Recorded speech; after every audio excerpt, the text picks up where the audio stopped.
So what I really want to just discuss is like L2s as extensions of Ethereum. Okay. So this is like a shameless fork from Vitalik's article on the same topic. I think most people have read it. It's a really great article, and I think it came out like the right moment because you have this. It feels like we've come like roll-ups are bearing fruit. You have like so many projects. You have like 61 projects on L2Bit already. It was just like maybe 4 years ago when like the roll-up central rumor was like releasing stuff. But now roll-ups are bearing fruits. You have in layer 2s, now you have in layer 3s and like other constructions. But now like there are issues we did not really think about before. No one really sat down and said like, in a roll-up centric world, what sort of like social and technological dynamics, what sort of like dynamics come into play? But now we need to start like asking those questions because there are new problems that we need to solve. And yeah, so we've gone roll-up centric. Gas is cheap. There's more scaling.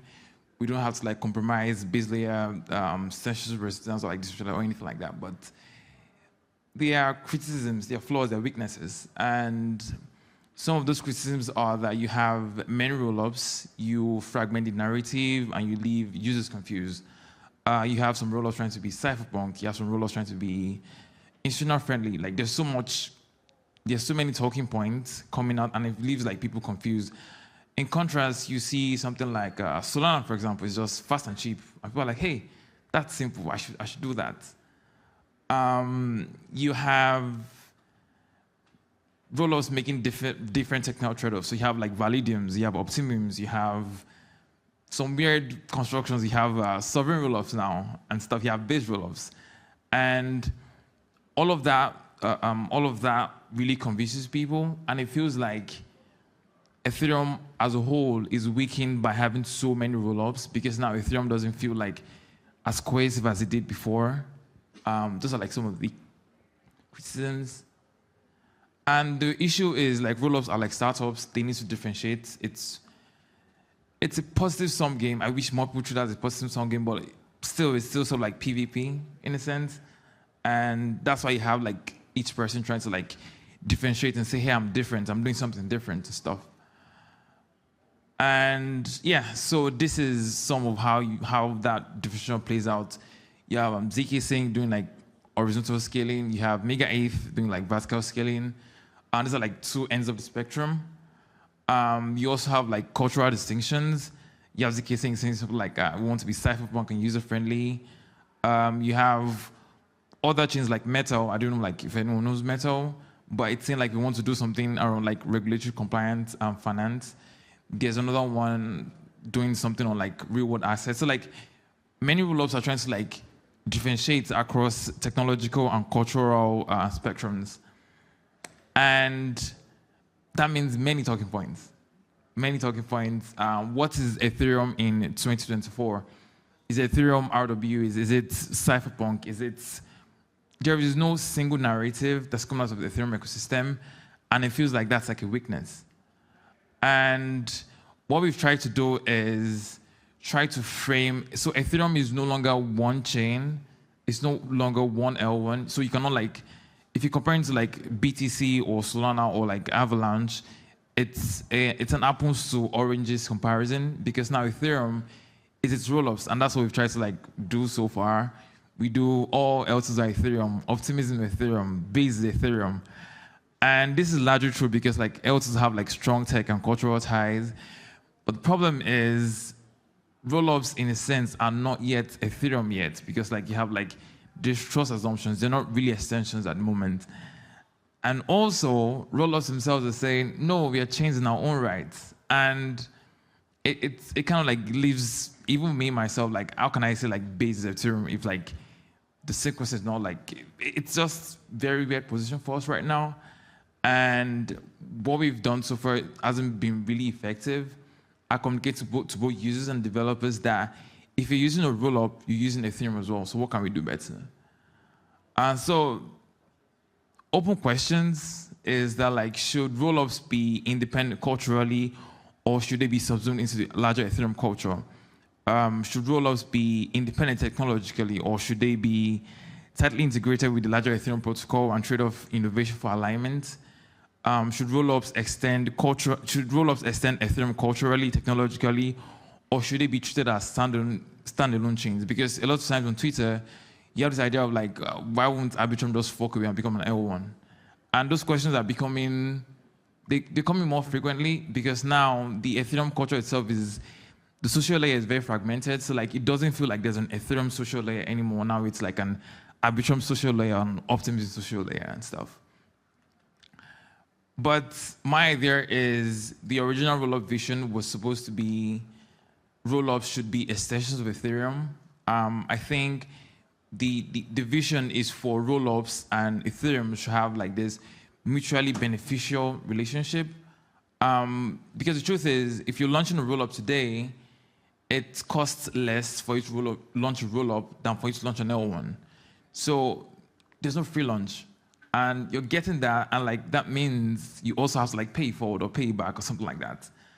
So you cannot like bootstrap social capital from the community and then say, oh well, we bootstrap the social. I mean, because like right now, rollups, we've sort of like tolerated rollups being centralized because we believe they're like the long term.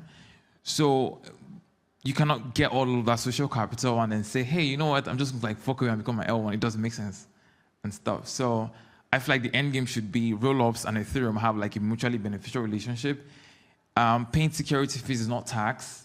I know like there are people in the audience who believe like rollups is sovereign. It's not fundamentally incompatible with this. I just feel like in the end goal for us, we want Ethereum to be this base layer. So Ethereum social layer should be enough to like secure all of these rollups. That's like the idea for me. And so like, why should you be a cultural and tech extension of Ethereum? This is just like random points. But first, the idea is we want to have one Ethereum. And in fact, something I've been like trying to push is this something called United Chains of Ethereum or the Etherverse, in the sense of Ethereum is just, again, it's not just one chain anymore. It's not like dozens of chains. And I want people to come into the Ethereum ecosystem and not see 40 different chains. They should see one Ethereum ecosystem and that each chain is just a representative of Ethereum. And like from Vitalik's article, he says that each rollup has its own subculture, but then even within subculture, it's like they're taking part of the Ethereum culture and mixing and matching. So Ethereum is just is cypherpunk, Ethereum is user-friendly, and then you can just pick your own stuff and make your own subculture out of it. And lower social fragmentation. I mean, one thing at ATC, you had like rollups doing this stuff, and the social fragmentation part comes from each rollup trying to be as PvP as possible. And so you have like developers coming to like each ecosystem and saying, hey, if you're going to build on our rollup, if you're going to get something from us, you have to be exclusive to us. And you're forcing people into like this very weird, they want to build multi-chain apps. They want to build on Base, they want to build on Optimism, they want to build on zkSync. But if you're fragmenting that social layer, you're creating problems for like developers and users. And also when it actually comes, so if something were to happen, for example, let's imagine like the Ethereum community needs to like fork because of one rollup. Because rollups are already in PvP mode, it becomes hard to coordinate because now we don't think of each rollup as one big happy family. We are like all competing. So it's possible like, okay, we need to like fork Ethereum because of one big rollup. And the other person's like, oh, well, no, why should you do that? So we want like lower social fragmentation. But on the tech side as well is you want like ensuring rollups are like secure against arbitrary upgrade risk and make multis unnecessary. At least this is my idea. So like, I don't like going too much, like too deep into like the rabbit hole, but like an enshrined rollup means like the rollup only forks. My idea is like the rollup only forks if Ethereum forks. And right now, multi-sig FOD is very real, and like that's something we like talk a lot. So enshrined rollups is like a very straightforward path towards making multi-sig unnecessary and making sure like the idea that rollups as a secure and trustless scaling solution for Ethereum is really true. And you have like base rollups, they can inherit like, oh, this is me trying to like find out the benefits. But visual laws can inherit liveness from Ethereum L1. Sequential centralization is like an issue. So right now, a sequencer cannot steal your funds, but if the sequencer is going down, there's a liveness failure there, and we don't want liveness failures. And so, I mean, Justin Drake has like done great work on like getting big visual ops like production and stuff. But the idea is we don't want centralized sequences. We don't want to have to trust them, because the moment we have to start trusting sequences and other off-chain actors for the function of a roll-up, we start to like degrade the fact that the idea that if you're using a roll-up, it should be live and safe if Ethereum is live and safe. So that's like a tech advantage of like being an association with Ethereum. Also, this is a really big point because, like I said, roll-ups in their original form were supposed to be extensions of Ethereum in the sense of if you take an asset to L1 to L2, you should have a guarantee that if Ethereum is operational, you should be able to take the asset back to L1. But if you have a roll-up that's saying, you know what, I'm not going to be based, I'm not going to have a decentralized sequencer, then this feels like hypocrisy. And that's something like other L1 communities really capitalize on. They're like, hey, you're saying like your roll-up is decentralized and it's better than an L1, but like you have multisigs, you have centralized sequences, you don't have permissionless validations and stuff like that. But we need this to be true. If it's not true, like in the end state, there's no way I can like defend roll-ups because they're just as, I won't say bad, but like as bad as L1s. So we need like that to be true. Yeah, and so like also Ethereum alignment feels like a meme, but like there are positive benefits like Ethereum's culture. There's an article, I can't remember, but I can probably link it. But what are Ethereum values? Decentralization, censorship resistance, funding public goods, transparency, permissionlessness. If you're an extension of a cultural extension of Ethereum, then you can do all of these things. And these things are good. And doing these things is not charity. It's not you just being altruistic. It's incentive compatible for you because when you do them, the community gives you social capital, and that social capital translates financial capital for you because now developers are coming to the ecosystem. Oh yes, this.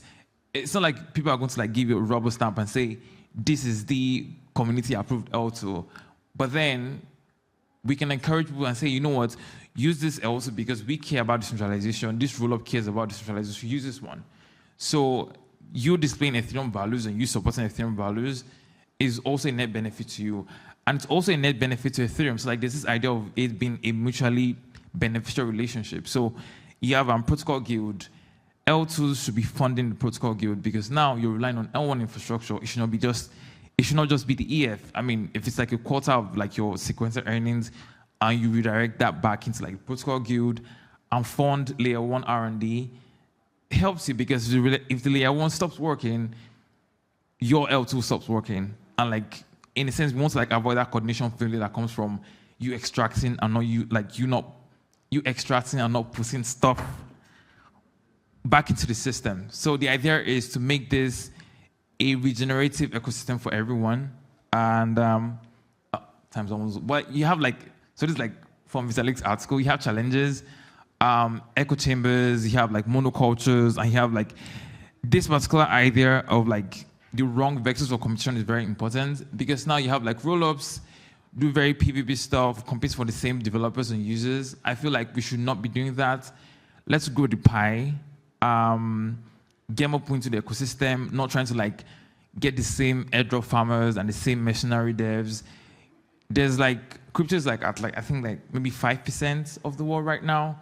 So it's not like there are not that many people in the ecosystem, but like if all roll-ups came together and said, you know what, we're going to bring more users into the ecosystem, going to bring more developers into the ecosystem, it doesn't have to be so adversarial in a sense. And we definitely want to avoid echo chambers. More roll-ups should like interact. I mean, you can make a different set of design choices and trade-offs. Doesn't mean like the other side is making like really bad trade-offs and stuff. I was at this modular security debate yesterday, and like Ed Fulton had issues with optimism, shipping, fraud pros, even if they had issues, and they were like, hey, we need to just ship something that works. It's different cultures, but then there's like you can learn from each other and not have this cult mindset where like we are the good guys, the other guys are the bad guys and stuff. And yeah, it's just this. These are like problems we need to like fix, and I think it's really good that the modular. I mean, we all know modularism is here to stay, but like we also need to like solve these things so like modularism doesn't become like Ethereum's Achilles heel. So, yeah, thank you.